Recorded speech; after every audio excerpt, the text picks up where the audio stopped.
j'espère que vous allez bien. On est aujourd'hui lundi 27 octobre et j'ouvre un nouveau vlog. Je vais entrer tout de suite dans le vif du sujet et de vous parler de mes deux lectures en cours. Je vais d'abord vous parler de celle-ci que je passe à l'audio. Je vous ferai donc pas l'update dans ce vlog puisque je ne l'aurai pas terminé, c'est certain. J'ai donc attaqué Oiseau de proie de Lucy Beng. C'est un roman qui est donc paru aux éditions Pocket. Je sais pas combien de temps dure la lecture, 6 heures, 7 heures, bref, je ne sais pas. Et ici, on va suivre l'histoire d'une femme, alors j'en sais pas trop plus pour le moment parce que je suis vraiment au début.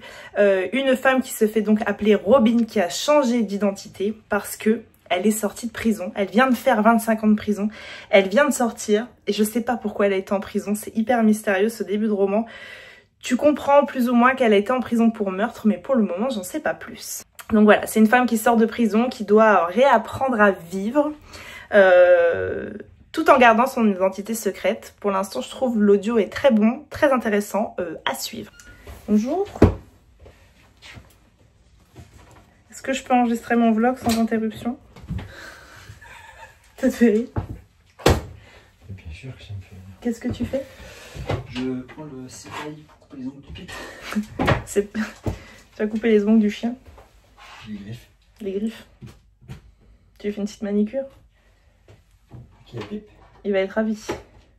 Et sinon, lecture papier, j'ai attaqué La société très secrète des sorcières extraordinaires de Sangu Mandana. C'est un roman qui est paru aux éditions Lumen. Et ici, on va suivre l'histoire de Mika Moon, une jeune femme de 30 ans qui est donc une sorcière, mais qui doit évidemment le cacher. Elle respecte très scrupuleusement les règles de faire profil bas à ce sujet-là. Elle mène une existence presque normale, on va dire, et elle a pour passion de partager ses soi-disant pouvoirs de sorcière sur les réseaux sociaux. Soi-disant, puisqu'évidemment elle n'affirme pas qu'elle est une sorcière, elle ne le dit pas, mais elle joue à la sorcière alors qu'elle en est vraiment une. Un jour, elle va être appelée par une mystérieuse maison qu'on appelle la maison de nulle part.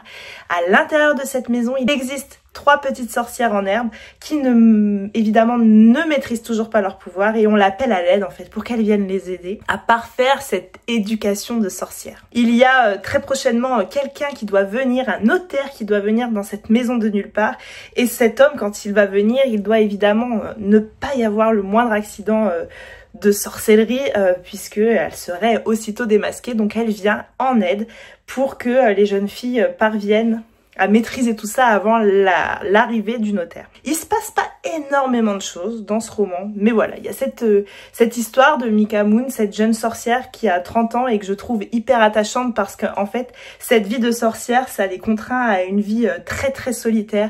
Les sorcières ne peuvent pas être ensemble au même endroit parce que ça attise la magie et que ça serait trop dangereux pour elles. Malgré ça, là, elle va à un endroit où il y a 3 jeunes petites sorcières qui devraient pas normalement vivre ensemble, mais elles sont là quand même. Et puis, il y a d'autres hôtes, évidemment, dans cette maison qui sont, eux, au courant de leur statut de sorcière. Il y a un vieux couple dans cette maison avec Ian et Ken. Lui est jardinier et l'autre, je ne sais plus exactement son rôle, tiens. On dirait un peu le majordome de la maison, entre guillemets.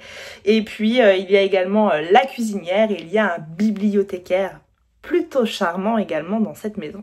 Et normalement, cette maison de nulle part, elle appartient à une grande sorcière, mais qui préfère passer son temps ailleurs, visiblement, pour faire tout un tas d'autres choses que de s'occuper de ces 3 jeunes sorcières. Je le trouve pour l'instant très touchant, ce roman. Je vous dis surtout notamment par rapport à cette vie très solitaire, à cette famille finalement qu'elle a jamais eue, Mika.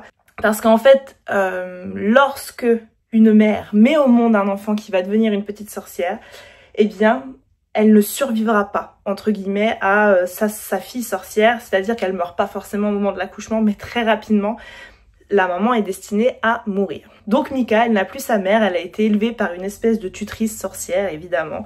Et c'est le cas de toutes ces petites sorcières, donc ça en fait des personnages, je trouve, très touchants dans le roman. Voilà, j'ai hâte de voir où cette histoire nous mène. Je vous dis, pour l'instant, je trouve qu'il se passe pas grand chose. Je suis page 249, donc j'ai lu plus de la moitié. il s'est rien passé d'incroyable. Voilà, c'est cette femme qui vient s'installer dans cette maison et qui vient un petit peu éduquer ces jeunes demoiselles. Certaines sont plus réticentes que d'autres. Mais voilà, je sens cette magie imprévisible et qui devrait, je pense, exploser dans les prochaines pages. J'ai hâte de lire la suite et je vous en reparlerai plus tard. Sinon, j'ai fait une petite réception que j'ai tellement hâte d'ouvrir avec vous. Il s'agit d'un roman des éditions Hurlevent. Et il s'agit de l'édition d'un très grand classique.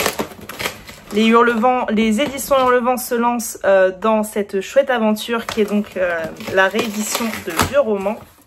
Et ici, elles ont choisi un roman, évidemment, qui résonne comme une évidence, puisqu'elles ont décidé de ressortir Les Hauts de Hurlevent de Émilie Brontë. C'est un roman que je ne connais pas, je n'ai jamais lu Les Hauts de Hurlevent. De toute façon, je crois que j'ai lu qu'un seul roman des Sœurs Brontë. J'ai lu Jane Eyre, et puis c'est tout. Donc voilà, elles nous ont fait un magnifique travail. Très jolie la page. La jaquette est très très belle. Très vibe édition Hurlevent finalement. Je vais enlever la jaquette. Il est comme ceci. Il est vraiment très très chouette. Hein. On a à l'intérieur une petite playlist de lecture. Et j'ai hâte de voir les autres chapitres. J'adore. Donc voilà, je vais pouvoir me lancer dans la lecture de ce grand classique que je ne connais pas. À ce qu'il paraît, c'est un chef-d'œuvre, donc j'ai encore plus hâte. Un très grand merci aux éditions Hurlevent pour l'envoi de ce roman, dont je vous reparlerai très vite. Et niveau série en cours actuellement, je regarde Octobre, l'adaptation du roman que j'ai lu il y a très peu de temps de Soren Svestrup. L'adaptation est extrêmement fidèle au roman pour le moment, alors évidemment il y a quelques petits points qui diffèrent à certains moments. Copier-coller n'aurait pas été judicieux. Je trouve que c'est bien d'avoir aussi des petites surprises pour la personne qui l'a lu et qui va se lancer dans le visionnage. Mais franchement, j'aime beaucoup. Je trouve que c'est très bien fait. Je trouve les acteurs très bons. Et puis visuellement, de voir ces scènes absolument atroces, c'est quand même autre chose que de les imaginer dans sa tête. Je sais pas si c'est mieux ou moins bien, mais c'est très parlant en tout cas. Voilà, on a regardé 3 épisodes sur 6. Je pense que je pourrais vous en faire l'update de cette série dans ce vlog. Voilà, sur ce, c'est tout ce que j'avais à vous dire pour ouvrir ce vlog. Je vous reprends plus tard.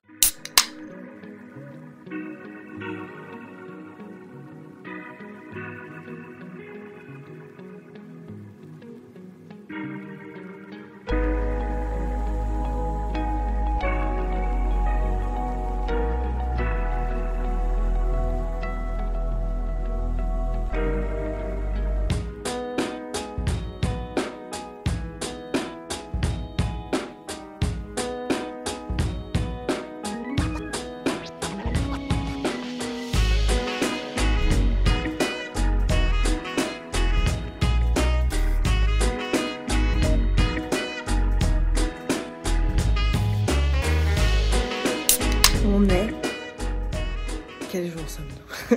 J'ai une coupe de cheveux très approximative puisqu'ils étaient attachés aujourd'hui mais que là-bas ils ont pu attacher. On est donc mardi. Je suis rentrée du boulot il y a, je sais pas, 1h30. J'ai fait 1h30 de montage. Je sais pas ce que je fais pour mettre autant de temps à monter mes vlogs. Vraiment, c'est très long. Je sais pas si on se rend compte que pour 40 minutes, que pour un vlog de 30 minutes, je dois y passer 3 heures à monter, à couper, parce que je fais énormément de et tout ça, je coupe au maximum. Alors, il y en a encore, mais je fais tout pour vous rendre ces vlogs le plus agréable possible. Et là, il est 19h13. Je me bénis de m'être pris quelque chose de tout prêt à manger pour ce soir. Il n'y a plus qu'à passer au four. On essaye de manger correctement, mais alors de temps en temps, le truc tout prêt à mettre au four, c'est quand même génial. C'était juste pour vous faire un petit coucou. J'ai terminé La Société très secrète des sorcières. J'arrive pas à retenir le titre de ce bouquin, c'est un enfer. J'ai terminé et j'ai vraiment beaucoup aimé. Je m'attendais pas trop à la tournure. En fait, je m'attendais à ce que les sorcières se fassent attaquer presque, entre guillemets. Mais alors, c'est pas du tout par là, en fait, que ce roman-là va. Et j'ai été agréablement surprise. Il est tout mignon, ce roman. Il touche en plein cœur. Enfin, vraiment, j'ai beaucoup aimé. C'est pas un roman jeunesse parce qu'il y a quand même des petites scènes un peu... C'est pas le livre où il se passe des trucs de fou toutes les 5 minutes. Mais c'est une très jolie histoire et j'ai vraiment beaucoup aimé. Je vous le recommande. Et entre-temps, j'ai attaqué La Maison des Silences de Donato Carisi. Voilà, c'était juste pour vous faire un petit coucou. avec une qualité immonde puisqu'il y a eu changement d'heure et qu'il fait nuit. Je vous reprends, on est vendredi et je vous reprends parce qu'avec les garçons, on va partir à la librairie parce qu'aujourd'hui, il y a Sophie Joma en dédicace. Je n'ai jamais fait la moindre dédicace dans la librairie, il n'y a pas grand monde qui vient, donc je suis trop contente. On a creusé des citrouilles. Ouais, aujourd'hui c'est Halloween, on a creusé des citrouilles cet après-midi, je vous les montrerai après. Fait une chat. Toi, t'en as fait une chat, Owen, il en a fait une trop mignonne. Et toi, t'as fait des trous. Je fais que des trous. Enfin voilà, je vous embarque avec moi.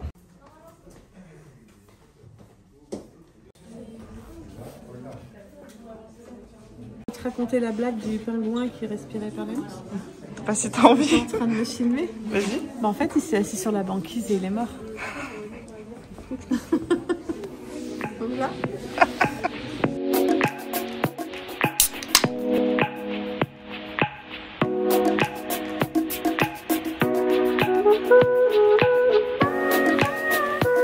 Je vous reprends enfin, je dis enfin parce que on est mardi 4 novembre, je n'ai pas du tout eu le temps de vous reprendre depuis ma petite virée en librairie la semaine dernière. Ça sera donc, vous l'aurez compris, un vlog sur 15 jours. Je m'excuse parce que parfois c'est vrai que je mets très longtemps en fait entre le moment où je tourne les rushs, le moment où je parviens à faire le montage et encore le moment où j'arrive à uploader ma vidéo sur YouTube. Parfois il se passe 15 jours, donc c'est pas forcément toujours cohérent en termes de timing, mais comme je parle littérature, je me dis que finalement c'est pas très grave.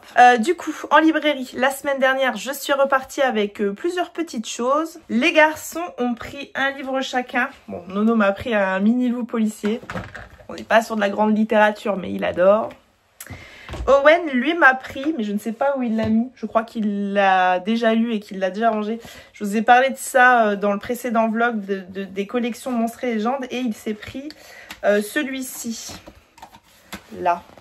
Le fantôme de Canterville. Je me suis également pris, enfin on sait, parce qu'il y en a un pour moi, un pour chaque garçon, les nouveaux stylos de la collection Legami, c'est les petits stylos de Noël. Donc on a un espèce de casse-noisette souris, pas content, une petite danseuse étoile qui a l'air sublime et un casse-noisette. Le premier roman que je me suis pris, c'est ma lecture en cours, donc je vous en parlerai pas tout de suite. Il s'agit d'un roman, d'une dark romance. Me demandez pas pourquoi. En fait, je suis allée en librairie avec ma meilleure amie et un peu plus tôt dans la semaine, elle m'a dit je me ferais bien une dark romance. Et je dis bah écoute, comme on va en librairie vendredi voir Sophie Joma, on se prend un livre, on le lit ensemble. On verra bien ce que ça donne parce que je crois pas avoir déjà lu de la dark romance et bah je me dis pourquoi pas découvrir ce style. Je sais d'avance en le lisant que c'est pas ça que je préfère, c'est pas ce genre de livre qui me fait kiffer le plus, mais qu'une petite dark romance de temps en temps, ça fait pas de mal. Au pif, parce que je ne savais pas absolument pas quoi prendre, The Ravenwood Flock, enfin c'est The Ravenwood, le tome 1 s'appelle Flock, c'est donc de Kate Stewart, et dessus c'est marqué « Mon plus grand espoir, connaître l'amour dévorant. Ma plus grande peur, connaître l'amour dévorant. » Je suis désolée. C'est pas du tout de la moquerie, genre le style est pourri et c'est vraiment nul, etc. Non, je trouve les phrases d'accroche toujours très cucul à praline finalement. Et bon, si je l'ai acheté, c'est que ça me plaît. Hein. Et derrière, on a dark romance, triangle amoureux. Je le vois déjà arriver le triangle. Je me demande même si finalement ça va pas être un octogone le truc parce que j'ai l'impression qu'elle kiffe sur tout le monde. Et évidemment, je me suis pris le dernier roman de Sophie Joma qui est donc paru aux éditions Charleston. Il s'agit de son roman très automnal, Le vent souffle sur Little Balmoral. C'est un roman très automnal mais qui est absolument parfait pour là, entre Halloween et Noël, je trouve, parce que petit à petit, on arrive dans une ambiance un petit peu plus froide et je le trouve vraiment cool. Enfin, je l'ai trouvé vraiment cool parce que je l'ai lu ce week-end. J'ai adoré ces petites choses qui m'ont fait replonger dans l'enfance avec ce roman. C'est-à-dire que à certains passages, il y a des petites choses cachées que tu découvres en glissant cette feuille incluse dans le roman dessus. Et j'ai trouvé ça génial. Dans ce roman-là, on va suivre une jeune femme de 25 ans, je crois, qui s'appelle Phèdre de Mai. Et Phèdre de Mai, elle vient d'hériter d'une demeure familiale, de la demeure de sa tante. Sa tante avec qui elle avait perdu contact depuis des années, puisque sa mère, donc la sœur de cette femme, sa mère et sa tante étaient complètement brouillées à cause d'une histoire d'héritage dilapidé, etc. Et pourtant, c'est elle qui va hériter de ce domaine-là, puisque c'est la seule héritière, c'est elle qui apparaît sur le testament, et sa tante lui donne une condition, elle lui lègue le domaine, mais il faut qu'elle le fasse refaire, qu'elle prenne le temps, je crois qu'elle lui donne 2 ans pour le refaire. Elle a une somme qui lui est allouée pour prendre soin de ce domaine. Elle doit prendre les artisans que sa tante avait déjà commencé à engager, elle a fait des devis, etc., etc. Bref. Et cette condition-là, évidemment, elle chagrine beaucoup Phèdre. Phèdre qui habite maintenant au Canada, qui n'est plus du tout en France, qui se retrouve à retourner dans ce petit village, je crois que qu'il se situe dans la Creuse, du coup, il n'existe pas, mais Sophie Jomain imprègne son histoire dans cet endroit-là. Elle n'avait pas prévu ça. Elle n'avait pas prévu de devoir y vivre, surtout que Little Balmoral, ce domaine, a abrité son plus grand chagrin d'amour. Elle y a rencontré 10 ans avant un garçon dont elle est tombée follement amoureuse, à qui elle a écrit une lettre en fait au moment où elle a dû partir précipitamment avec sa mère lorsqu'elle s'est embrouillée avec sa tante. Et ce jeune homme n'a jamais répondu à cette lettre. Et à côté de ça, il va y avoir Adam, le fameux jeune homme de la lettre, qui revient, pareil, dans la Creuse parce que il est devenu journaliste et il doit écrire un papier sur les manoirs, les domaines qui sont un peu hantés. Et, comme par hasard, il va se retrouver nez à nez avec Phèdre. Bref, j'en dis pas plus sur l'intrigue parce que je sais qu'on sait où Sophie Jomain veut en venir. Mais j'ai adoré ma lecture. J'ai adoré ces retrouvailles entre Phèdre et Adam. J'ai adoré le domaine qu'elle nous construit, Sophie Jomain, où il s'y passe plein de choses bizarres, où on ne sait pas trop si c'est hanté, pas hanté, s'il y a des fantômes. Il y a d'autres personnages qui vont graviter autour, normalement. Cette petite dame qui habite un petit peu plus loin dans le village et qui tient une boutique un peu de sorcellerie, de pierre, etc. Elle construit des super personnages, elle nous construit un super domaine, elle nous construit une très très jolie histoire. Je l'ai trouvée entendue, mais évidemment, on n'a pas envie qu'il en soit autrement quand on lit ce genre de roman. J'ai été très émue par ce personnage de Phèdre qui a perdu sa tante, qui était la seule famille qui lui est restée, qui a perdu sa mère depuis maintenant plusieurs années, sa mère qu'elle aimait énormément, et puis Phèdre n'a pas de père. Donc ce personnage-là, il touche évidemment tout de suite et j'ai beaucoup aimé. Et puis il y a toute l'atmosphère qui va autour avec ces sculptures de citrouille, avec ce bal d'Halloween, avec ces padrons de sauge qu'il faudrait peut-être qu'elle brûle dans sa maison pour un peu éloigner les ondes négatives. Et puis cette ambiance, je vous dis, qui glisse doucement vers Noël. Franchement, la lecture parfaite du moment, c'est celui-ci. Voilà, entre-temps, j'ai fini 3 autres romans complètement différents, 3 salles, 3 ambiances. Je dirais même que dans une salle, il n'y avait pas d'ambiance du tout, mais le premier que j'ai terminé, c'était La Société très secrète des sorcières extraordinaires. Vraiment une très très bonne lecture, c'est pas un coup de cœur, mais on n'en est pas loin.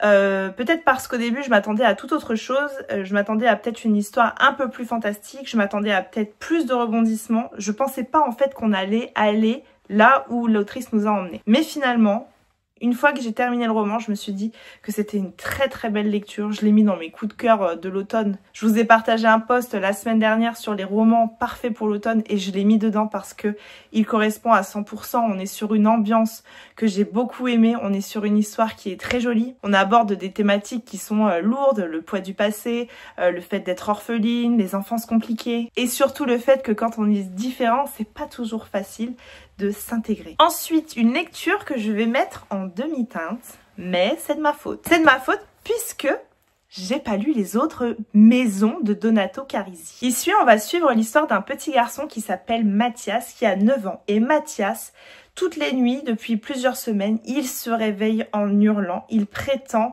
que ses rêves sont hantés par la Dame Silencieuse. C'est une femme qui est toute vêtue de noir, à laquelle le garçon va accorder beaucoup d'importance parce qu'elle semble bien réelle, cette femme. Et complètement désespérée, ses parents vont venir consulter un personnage qui s'appelle Pietro Gerbert, oui voilà c'est ça, l'illustre hypnotiseur d'enfants, c'est ce qui est marqué sur la 4e. Moi je le connais pas Pietro Gerbert, donc je le découvre ici. Et en fait, au fil des séances, Pietro Gerbert, il va très rapidement se rendre compte que on n'est pas sur une fiction, c'est-à-dire que le petit garçon, il va lui raconter plein de choses pendant ces nuits-là, pendant ces séances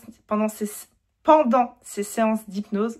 J'ai eu du mal à le sortir, ces séances d'hypnose. Et il semblerait que cette femme a été assassinée, que c'est un crime qui n'a jamais été résolu. Et le réel, le surnaturel, tout va se confondre. Et cet hypnotiseur va donc se mettre à enquêter. Sur la partie là, rien à dire. J'ai trouvé l'histoire géniale. Pour en avoir discuté avec une copine à moi qui a lu absolument tous les Donato Carisi, elle me dit que c'est un peu redondant par rapport à des tomes précédents. Moi, du coup, je découvre, je connais pas cet hypnotiseur. Je trouve ça génial, la façon dont c'est construit, l'intrigue, puis ce métier qui est quand même hyper déstabilisant, je trouve. J'ai adoré la façon dont c'est abordé. Par contre, il y a un espèce de twist dedans que j'ai pas trop vu parce que je ne connais pas l'histoire de Pietro Gerbert. Je pense vraiment que pour en profiter à fond de ce roman-là, il faut avoir lu Les Autres Maisons. Parce que on est là sur la vie personnelle de Pietro Gerbert. Il n'y a rien qui me paraît incohérent. Alors que pour les lecteurs confirmés de Donato Carisi, il y a des incohérences. Et du coup, c'est dommage parce que moi, j'ai pas pu les voir. Et ça me frustre un petit peu quand je termine le roman. Mais sinon, pour ce qui est de l'histoire, de l'intrigue en elle-même, j'ai adoré. Cette dame vêtue de noir silencieuse, elle est terrifiante. Ensuite, je vais vous parler d'un dernier roman. J'ai hésité à vous en parler. Parce que vraiment, j'ai pas aimé du tout. J'ai lu un roman de Simon Rosso qui s'appelle donc Peter Pan. C'est bien écrit en bas que c'est pour un public averti. Si jamais vous avez des petites oreilles qui traînent dans le coin, c'est le moment d'éteindre mon vlog et de le reprendre plus tard.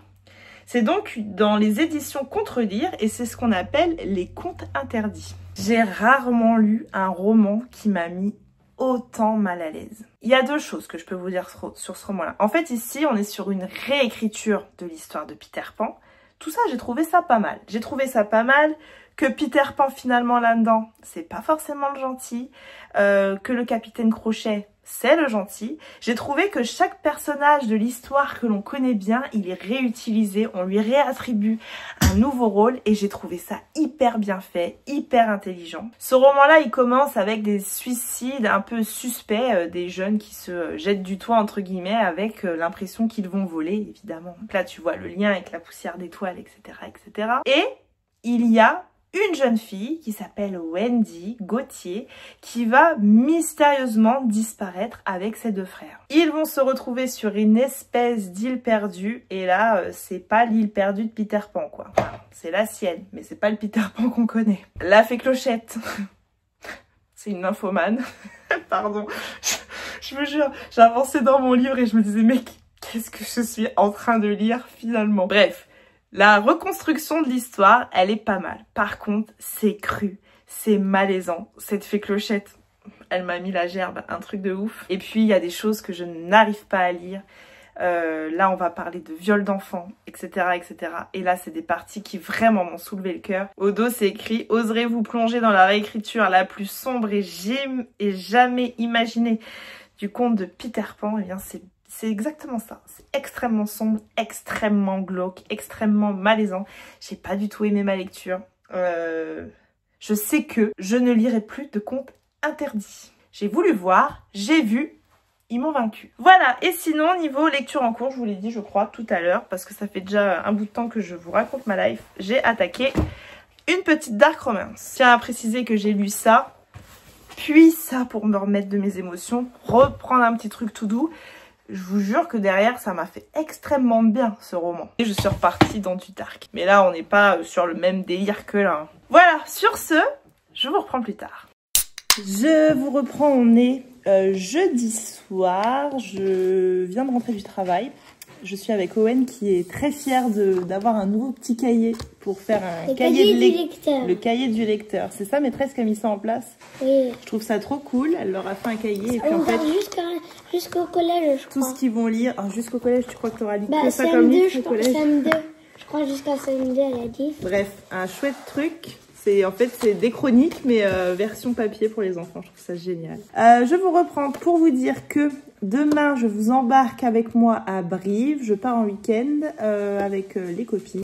Donc voilà, je vous emmène avec moi ce week-end. Je pense que ça va être un très chouette salon. J'ai 2 goals ce week-end, c'est Karine Jebel et Virginie Grimaldi. J'espère vraiment que je pourrai les voir, mais les deux, je sais que il y aura tellement de monde, il va falloir attendre tellement longtemps et les deux ne sont là que le samedi. Donc ça va être full personne. Sinon, je vous reprends parce qu'hier, ma meilleure amie, elle m'a offert des petites choses. Elle m'a offert un petit paquet. Non, je n'avais pas de chat celui-là. Elle m'a offert un petit paquet avec plein de petites choses, des gourmandises. Alors ça, vas-y, montre-la. Ça fait bizarre, regarde. Owen ne va pas se remettre de cette tasse. Voilà, sinon j'avais des petites choses toutes gourmandes parce que on adore la pistache toutes les deux. Donc à chaque fois on s'offre des trucs à la pistache. Elle m'a offert le nouveau thé de chez Gauquelin, le Petit Prince. C'est un thé noir à la rose. J'ai même pas senti, tiens. Ah, il est fermé. Je peux faire. Non.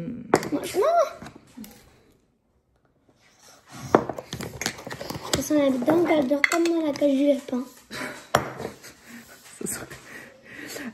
Sinon, j'ai eu des petites chaussettes en forme de sushi. En forme de sushi. Et elle m'a offert 2 livres de ma wishlist. La femme de ménage voit tout. La femme de ménage voit tout. Donc j'avais lu les 2 premiers. J'ai un peu peur de celui-ci. J'ai peur d'être déçue. Je sais pas pourquoi. Mais bon, j'ai hâte de découvrir cette nouvelle histoire. Et elle m'a offert un livre que je lorgne depuis des mois. Et à chaque fois, je me dis non. Je sais pas pourquoi je ne me le prends pas. Et là, j'ai vu qu'ils allaient sortir l'édition collector. Et du coup, je l'ai mis sur Instagram en disant, bon, bah, ce coup-ci, je vais craquer. Et elle a craqué à ma place. Et j'ai donc Un automne pour te pardonner de Morgane Moncombe. Donc, ils ont sorti la version collector avec le jaspage, là. Donc, c'est un roman en 4 tomes avec des roses sur le jaspage. T'as vu? C'est trop beau. La seule chose que je mets en jeu, c'est mon cœur.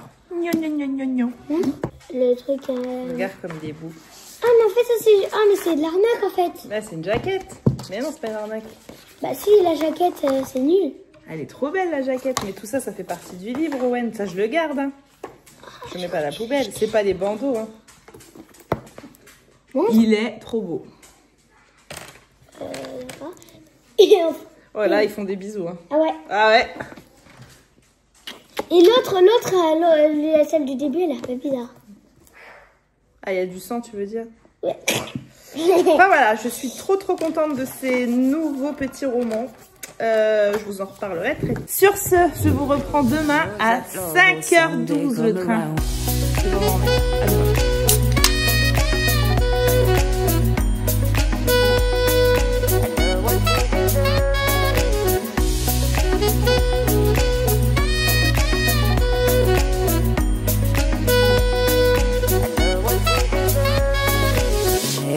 Feel sad, remember it's alright. You're surrounded by people that love you. Whatever you need will go through and forcing you to stay. No matter if I'm okay, we can cry together if you want to. Forever I'll be there to support you. And now you're telling me that it was not enough. I told you that some months ago, but guess you didn't have. And now you're telling me that it was not enough. I told you that some months ago, but guess you didn't have. I'm here for you, you know. Even if I'm not around, you can wake me up. I will try my best to make you feel alright. En 2025, il y a un truc vachement plus pratique à manger que des onigiri en plein salon. Ça s'appelle des sandwichs. C'est bon? Regarde-moi ça. Bon appétit, bien sûr. You deserve the world, and I know that love will someday come around.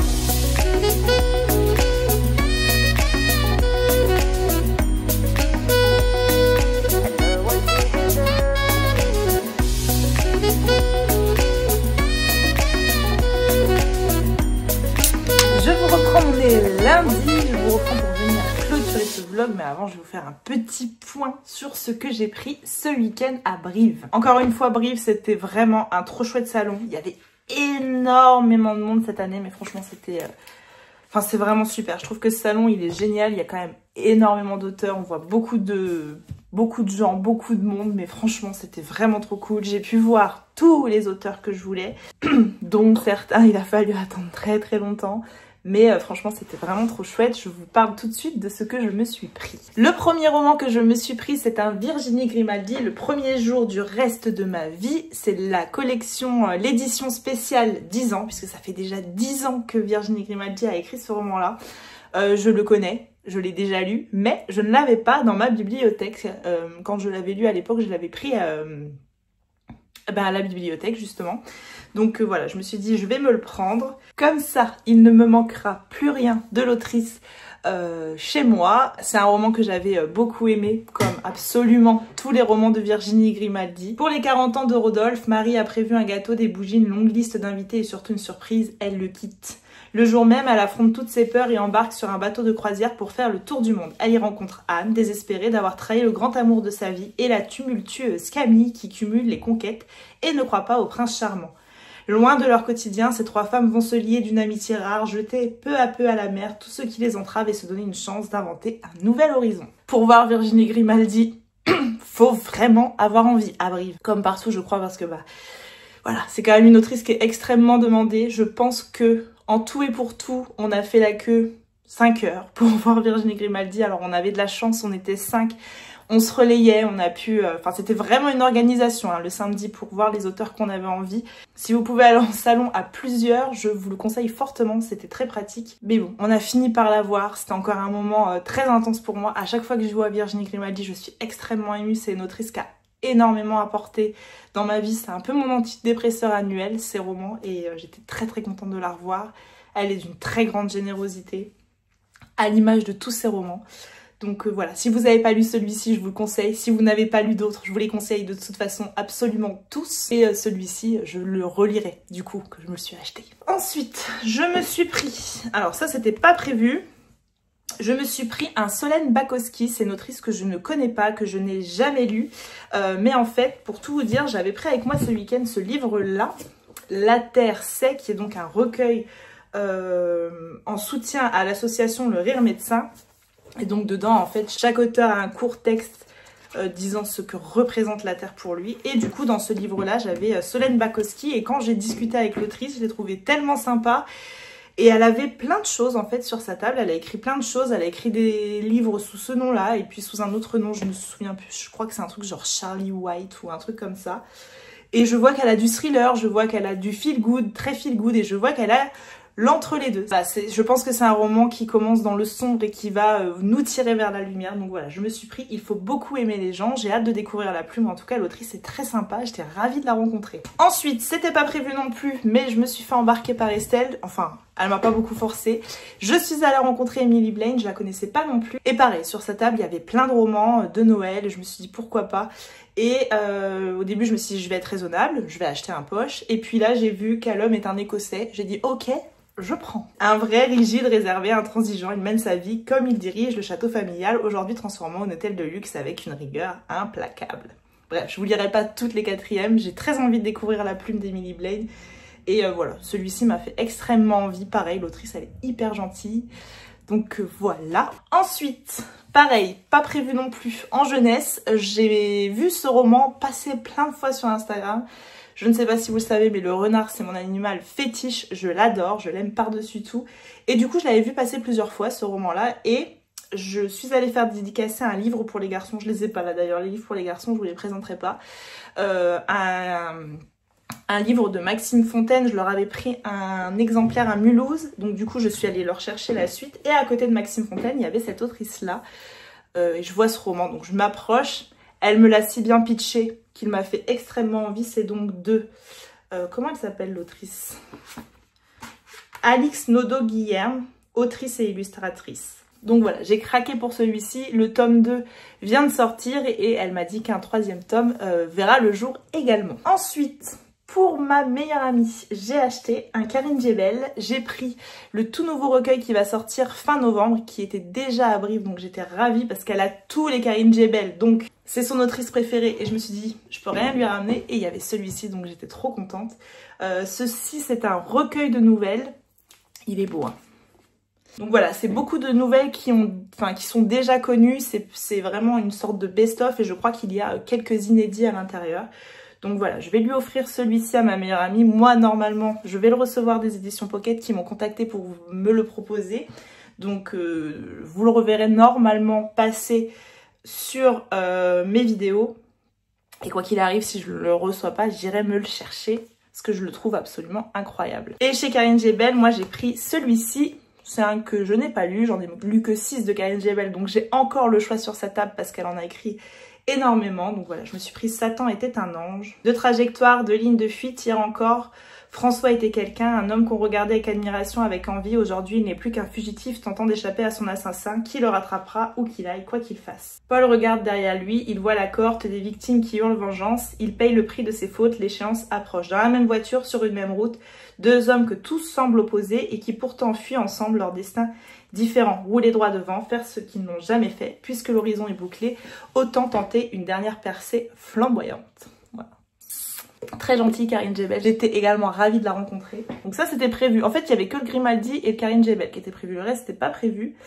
Je me suis pris, ah si, Cédric Cyr, j'avais dit que j'irais lui en reprendre un parce que finalement j'en ai lu que 2 de Cédric Cyr, 2 que j'ai adoré. Donc je me suis dit qu'il fallait continuer la découverte de cet auteur-là, donc j'ai pris Du feu de l'enfer. J'ai attaqué le prologue pendant qu'on était à Brive et je me suis dit que ça allait être costaud cette histoire. Pas prévu non plus. Cécile Cabannac, Des poignards dans les sourires.